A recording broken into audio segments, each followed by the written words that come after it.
அது ஒரு உணவகத்துல ஒரு பிச்சைக்காரன் உள்ள வந்தான். அவன் தலையெல்லாம் அழுக்காக இருந்தது, தாடி வளர்ந்திருந்தது, பைத்தியம் மாதிரி உடைகள். அதை பார்த்த மேலாளருக்கு கோபம் வந்தது.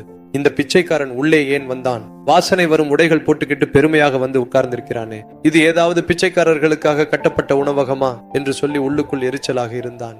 சேவை செய்யும் பெண் அவனிடம் சென்று, ஐயா, உங்களுக்கு என்ன வேண்டும் என்று சொல்லுங்கள் என்று கூறி எல்லோரையும் எப்படி வரவேற்கிறாளோ அந்த பிச்சைக்காரனையும் அன்பாக வரவேற்றாள்.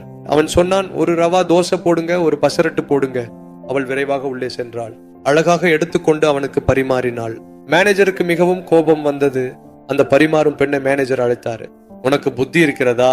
அங்கே எல்லாம் கேட்டு கேட்டு போடுகிறாயே, ஏன்? அவன் ஒரு பிச்சைக்காரன், அவன் எப்போது பில் கட்டுவான்? நம்முடைய உணவகத்திற்குள் யார் வந்தாலும் பணக்காரர் ஏழை என்று வேறுபாடு இல்லாமல் எல்லாரையும் சமமாக பார்க்க வேண்டும் அல்லவா? அவன் பிச்சைக்காரனாக இருக்கலாம், ஆனால் அதனால் பிச்சைக்காரர்களுக்கு இங்கே நுழைய அனுமதி இல்லை என்று நாம் எங்கும் பலகை வைக்கவில்லை அல்லவா? அவன் ஏழை என்றாலும் பசிக்காக வந்திருக்கிறான், ஆர்டர் செய்கிறான். அவனுக்கு உணவு வழங்கும் பொறுப்பு நமக்கு உள்ளது. உணவு வழங்கும் பொறுப்பு எனக்கு உள்ளது என்று நீ சொல்கிறாய், ஆனால் அவன் பில் கட்டவில்லை என்றால், ஒருவேளை அவன் பில் கட்டாமல் தப்பித்து விட்டான் என்றால் நீதான் கட்ட வேண்டி வரும். கவனமாக இரு. முன்பே சொல்கிறேன். மற்றொரு ஆர்டர் எடுக்க சென்றால் அந்த வேலையெல்லாம் நடந்துவிட்டது. பில் கொண்டு வர்றதற்குள் அந்த மோசடி ஆள் தப்பிச்சு போனான். மேனேஜர் அழைத்தார். உனக்கு புத்தி இருக்கா? நான் சொன்னேன் அல்லவா அவன் மோசடி ஆள் என்று. அவன் கண்டிப்பாக பில் கட்ட மாட்டான். நீயோ எல்லாம் கவனமா கேட்டுக்கொண்டு அவனுக்கு முன்னாடி எல்லாத்தையும் வைத்து இருக்கிறாய்.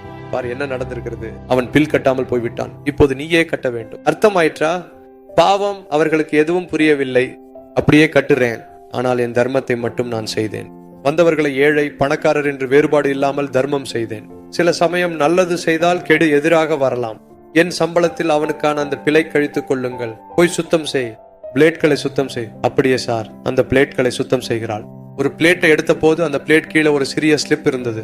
என்ன இருந்தது தெரியுமா? அம்மா, அற்புதமாக வரவேற்றாய், மிகவும் அன்பாக வரவேற்றாய், பசிக்காக வந்து எனக்கு வயிறு நிறைய சாப்பிட வைத்தாய். இந்த உணவகத்தின் உரிமையாளர் நான் தான். மாறுவேஷத்துல வந்தேன். ஏழை பணக்காரன் என்ற வேறுபாடு இல்லாமல் எவ்வளவு அற்புதமாக சேவை செய்தாய் அம்மா.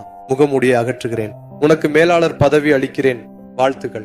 நீ செய்கிற வேலை வீடுகளில் வேலை செய்யும் வேலையாக இருக்கலாம், அலுவலக பையனாக இருக்கலாம், லிப்டில் உட்காரும் ஒருவராக இருக்கலாம், பாதுகாப்பு காவலராக இருக்கலாம், பெண் செய்யும் வேலையாக இருக்கலாம், எந்த சிறிய வேலையாக இருந்தாலும், எவ்வளவு பெரிய வேலையாக இருந்தாலும் இருக்கலாம். பைபிளில் என்ன இருக்கிறது என்றால், நீங்கள் வார்த்தையால் செய்யலாம், செயலால் செய்யலாம், எதை செய்தாலும் ஆண்டவருக்காக செய்கிறீர்கள் என்று நினைத்து செய்யுங்கள். அந்த நாளில் உரிமையாளர் வந்து உட்கார்ந்தார். ஏன் வந்தார் தெரியுமா? உரிமையாளர் யார் இந்த உணவகத்திலே நம்பிக்கையுடன் உழைக்கிறார்களோ அவர்களை உயர்ந்த நிலைக்கு கொண்டு செல்ல வேண்டும். ஒரு நாள் உன் வாழ்க்கையிலும் என் ஆண்டவர் சந்திப்பார்.